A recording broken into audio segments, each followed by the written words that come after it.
নারীদের জন্য কিছু আমল বলুন, কারণ রমজানে বাসায় সারি ইফতারি অন্যান্য কাজ করতে করতে বেশি বেশি আমলের সুযোগ তারা পান না।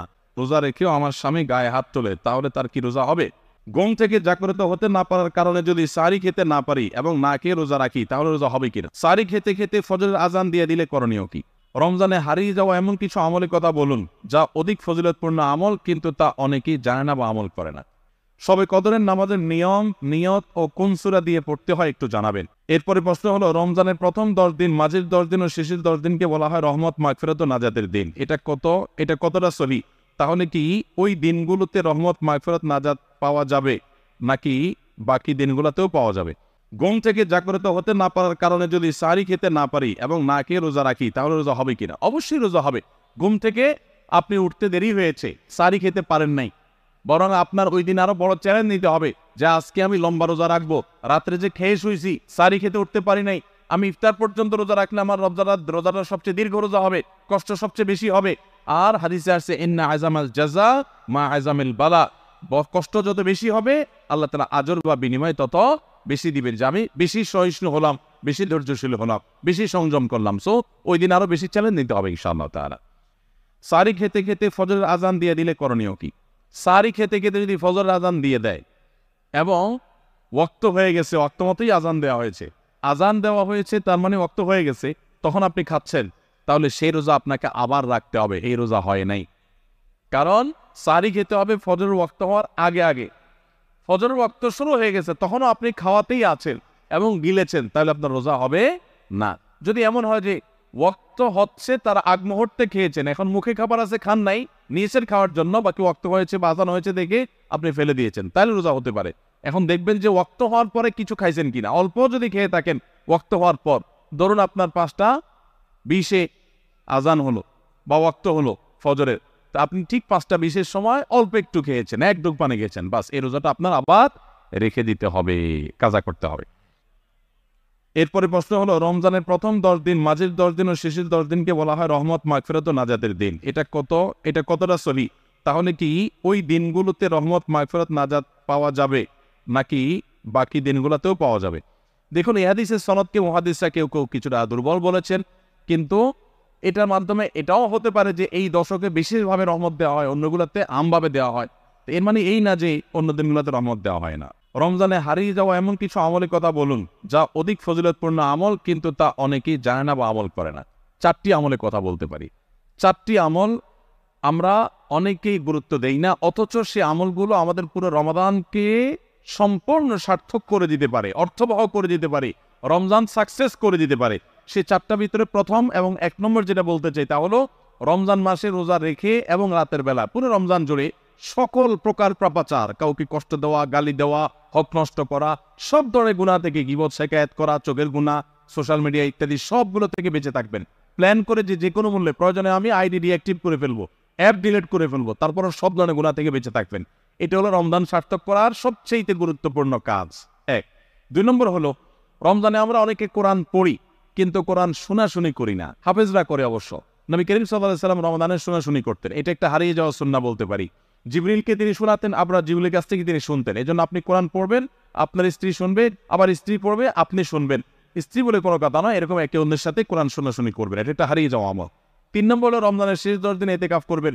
রমজানের শেষ 10 দিনের এতেকাফ এমন একটা আমল, রমজানের রোজা ফরজ হওয়ার পর থেকে নিয়ে মৃত্যু পর্যন্ত নবী সাল্লাল্লাহু আলাইহি ওয়াসাল্লাম জীবনে কখনো এতেকাফ ছাড়েন নাই। আমরা ম্যাক্সিমাম মানুষ জীবনে কখনো করি নাই। এতেকাফ করা হলো আল্লাহর ঘরে এসে গাঁটটি মুস্কানে পড়ে যাওয়া, যে আল্লাহ ক্ষমা করা ছাড়া যাব না। এতেকাফ করা যদি মসজিদে ঘুমায়ও থাকে, এতেকাফ করাটাই যেহেতু একটা স্বতন্ত্র ইবাদত, সো তার এতেকাফ করার মাধ্যমে লাইলাতুল কদর তিনি অটোমেটিক পাবেন ইনশাআল্লাহ। এই জন্য এতেকাফের আমলটা আমাদের রমাদানকে সার্থক করে দিতে পারে, অথচ যেটা হারিয়ে যাচ্ছে। আর 4 নম্বর এবং সর্বশেষ হলো, রমজানের শেষ দশক হলো ইবাদতের দশক, আমলের দশক। আমরা প্রথম 2 দশকে যা পারি না পারি, শেষ দশক বেশি আমল করার চেষ্টা করব। অনেকে আমরা শহর থেকে গ্রামে যাওয়ার জন্য পরিকল্পনা করতে করতে 4-5 দিন চলে যায়, অনেকে কেনাকাটার জন্য 4-5 দিন ব্যয় করে ফেলি, ঈদের প্রস্তুতির জন্য আমাদের শেষের দিনগুলো নষ্ট হয়ে যায়। এগুলো না করে আল্লাহর ওয়াস্তে শেষ দশকটি ইবাদতের জন্য রিজার্ভ করে ফেলি, গোটা ফ্যামিলি সহ ইবাদত বন্দেগী করি, রমজানটাকে আমরা উপভোগ করতে পারবো ইনশাআল্লাহ। এটা আমাদের জন্য তৃপ্তির রমাদান হবে। আল্লাহ আমাদেরকে তৌফিক দান করুন। তাহলে 4টি আমলের কথা বলেছি, সকল প্রকার গুনাহ থেকে বেঁচে থাকা, কোরআন শোনাশুনি করা, এতেকাফ করা এবং রমজানের শেষ দশক বিশেষভাবে ইবাদতের পরে যত্নশীল হওয়া, শেষ দশকে সকল ব্যস্ততা কমায় দেওয়া। এই 4টি জিনিস আমাদের রমাদানকে সার্থক করতে পারে ইনশাআল্লাহ। এরপর প্রশ্ন হলো, আমার স্বামী কথায় কথায় আমার গায়ে হাত তোলে, গ্রামের দিকে খবর আপনারা জানেন না। আমার প্রশ্ন হলো, রোজা রেখেও আমার স্বামী গায়ে হাত তোলে, তাহলে তার কি রোজা হবে? যদি স্ত্রীর প্রতি জুলুম করে, নির্যাতন করে, শারীরিকভাবে তাকে লাঞ্ছিত করে, তুচ্ছ করে, তাহলে সন্দেহাতীতভাবে সেই স্বামী অপরাধী, সেই স্বামী গুনাহগার। স্ত্রীর যদি অধিকার নষ্ট করে, তার প্রতি যদি জুলুম করে, কথায় কথায় গায়ে হাত তোলা অবশ্যই জুলুম। এই জুলুম যদি কোনো পুরুষ করে, কোনো স্বামী করে, তিনি রোজা রেখে জুলুম করছেন, তার মানে তিনি গাছের গোড়া কেটে আগায় পানি দিচ্ছেন, তিনি ওষুধও খাচ্ছেন, বিষও খাচ্ছেন। রোজা রেখে তার উপকার হচ্ছে, কিন্তু জুলুম করে তার আবার ধ্বংস তিনি ডেকে আনছেন। রোজার মর্ম যদি তিনি বুঝতেন, তাহলে এটা করতেন না। নবী সাল্লাল্লাহু আলাইহি সাল্লাম বলেছেন, রোজাদার ব্যক্তির সাথে কেউ যদি ঝগড়া করতে আসে, সে বলবে, ভাই আমি রোজাদার, আমি ঝগড়ার উত্তর দিতে পারতেছি না। আর এই লোক বরং ঝগড়া তো দূরের কথা, আরো এক কাঠি সরস, সে বোর গায়ে হাত তুলছে, মারামারিতে লিপ্ত হচ্ছে, সন্দেহাতীতভাবে সে রোজার মর্যাদা রাখে নাই। এই লোক প্রকৃত অর্থে রোজাদার না। তারপরও তার রোজা সে রাখা কন্টিনিউ করবে এবং রোজার মর্মটা বোঝার চেষ্টা করবে।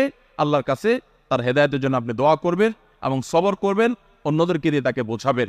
আমরা অনেক পুরুষ আছি এখনো স্ত্রীদের প্রতি জুলুম করি। আজকাল অবশ্য কিছুটা পাল্টে গেছে পরিবেশ, অনেক মহিলা আছে তলে তলে পুরুষদেরকে নির্যাতন করে। এই ঠিক ঠিক আওয়াজটা সবসময় এই জায়গায় জোরে শুনি, সব জায়গায় আমি। এর মানে হলো ঘরে ঘরে এটা চলতেছে। আপনারা সবাই কি এই এই এই এই এই সমস্যা পড়ছেন? সবাই যে পরিমাণ আওয়াজ হচ্ছে, তাতে আসলে নারী অধিকার নিয়ে বহুত কিছু হয়েছে আমার দেশে, নতুন করে পুরুষ অধিকার নিয়ে ভাবতে হবে বোধহয় আমাদেরকে। অনেক মহিলা আছেন যারা পর্দা করেন, নামাজ পড়েন, আসলেও ভালো মানুষ অনেক দিক থেকে, কিন্তু স্বামীর সাথে চরম বেয়াদবি করেন। মুখে মুখে তর্ক ছাড়া কোনো কথা নাই, বেয়াদবি ছাড়া কোনো কথা নাই। দেখুন, সেকুলার সমাজ ব্যবস্থা আমাদের মা বোনদেরকে উস্কে দেয়, অধিকারের নাম দিয়া নানান কথা তাদেরকে ফুসলে ফাসলে শিখাই দেয়। সংসারটা ভেঙে ফেললে এর পরের ইতিহাসটা যে কত করুণ হয়, এটা আর সেকুলাররা জানতেও আসে না, জিজ্ঞেস করতেও আসে না। এজন্য আমাদের মা বোনদেরকে আমরা বলবো, সবর করুন এবং যদি স্বামী অমানুষ হয়, তাকে শাসন করার জন্য নানামুখী উদ্যোগ গ্রহণ করেন, কিন্তু হুটহাট করে বেয়াদবি করবেন, সংসার ভেঙে ফেলবেন, এর মাধ্যমেই সব সময় সমাধান হয় না। এজন্য সবর করতে শিখুন। শবে কদরের নামাজের নিয়ম, নিয়ত ও কোন সূরা দিয়ে পড়তে হয় একটু জানাবেন। শবে কদরের নামাজের আলাদা কোনো নিয়ম নেই যে 2 রাকাত করে অমুক সূরা এতবার পড়তে হবে অমুক রাকাত, এরকম কোনো কথা নেই। লাইলাতুল কদর বা শবে কদর হিসেবে রমজানের শেষ দশকের সবগুলো রাতে না পারলে বিজোড় রাতগুলোতে 21, 23, 25, 27, 29 এই রাতগুলোতে বিশেষভাবে ইবাদত বন্দেগী বেশি বেশি করবেন। 2 রাকাত করে যত পারেন নামাজ পড়বেন, আস্তে আস্তে পড়বেন, ধীরে ধীরে পড়বেন, লম্বা লম্বা কেরাত, সিজদা খুব ভালোভাবে করার চেষ্টা করবেন। যে কোনো সূরা দিয়ে পড়তে পারেন। সূরা যদি এক রাকাতে কয়েকটা পড়েন বা একই সূরা বারবার পড়েন, সেটাও পড়তে পারেন, কিন্তু নির্দিষ্ট কোনো সূরা পড়তে হবে, নির্দিষ্ট কোনো নিয়ম নেই। নারীদের জন্য কিছু আমল বলুন, কারণ রমজানে বাসায় সারি ইফতারি অন্যান্য কাজ করতে করতে বেশি বেশি আমলের সুযোগ তারা পান না। মা বোনরা ইফতারি সারি ব্যস্ততায় অনেকেই রমজানে ইবাদত বন্দেগীর সুযোগ পান না। তাদের জন্য আমরা বিশেষ কিছু পরামর্শ দিতে পারি। নাম্বার 1, রমজানের আগে থেকে ইফতারের যে আইটেমগুলো আগে থেকে জোগাড় করা যায়, সেগুলো আগে থেকে জোগাড় করে, যেমন পেঁয়াজি আইটেম ইত্যাদি অনেক সময় বেটে ফ্রিজে রেখে দেওয়া যায়। যেগুলো আগে করা যায় সেগুলো আগে করে রাখেন, যাতে রমজানে ইবাদতবন্দি করতে পারেন। সারির সময় ভোর রাতে খেতে উঠে সবাই খাওয়া দাওয়া করে রেখে চলে যায়। আমাদের মা বোনরা দেখা যায় থালা বাসনে ব্যস্ত হয়ে পড়েন। ওই টাইমে থালা বাসন রেখে, যেটা যেভাবে সেভাবে ঢেকে রেখে আপনি মাসগুলো হয়ে যান দোয়াতে সারির সময়। এরপরে ফজর নামাজ পড়ে আপনি এবার কাজে লেগে যান। ওই মূল্যবান সময়গুলো নষ্ট করবেন না। আর যখন থালা বাসন ধোবেন বা ইফতার বানাবেন, তখনও মনে মনে আল্লাহর স্মরণ, আল্লাহর সাথে কথা বলা, আল্লাহর কাছে দোয়া নিবেদন করা, জিকির আজকার করা, সে চেষ্টা করতে পারেন। তাহলে ইনশাআল্লাহ আপনাদের রমাদান অর্থবহ হবে। আরেকটা জিনিস হলো, আপনারা রোজাদারদের জন্য খাবার প্রস্তুত করছেন, ইফতার রেডি করছেন, এর কারণে কিন্তু আলাদা সওয়াব পাবেন। এটা আপনাদের জন্য সওয়াব থেকে শূন্য বা খালি কিন্তু না। অতএব নিয়ত করে নেবেন যে আল্লাহ, রোজাদারদের জন্য আমি খাবার তৈরি করছি, আমাকে আপনি সওয়াব দিবেন। ইনশাআল্লাহ আপনারা আল্লাহ তাআলার কাছে আজর এবং বিনিময়ে পাবেন। এবং মেয়েরা যদি মাসিক অবস্থায় থাকেন, রোজা না থাকে, ওই অবস্থায় তারা ইসলামী বই পুস্তক পড়তে পারেন এবং বিভিন্ন ভালো ভালো বই পুস্তক পড়তে পারেন, জিকির আজকার পড়তে পারেন, ইস্তিগফার এবং দোয়া দরুদ পড়তে পারেন।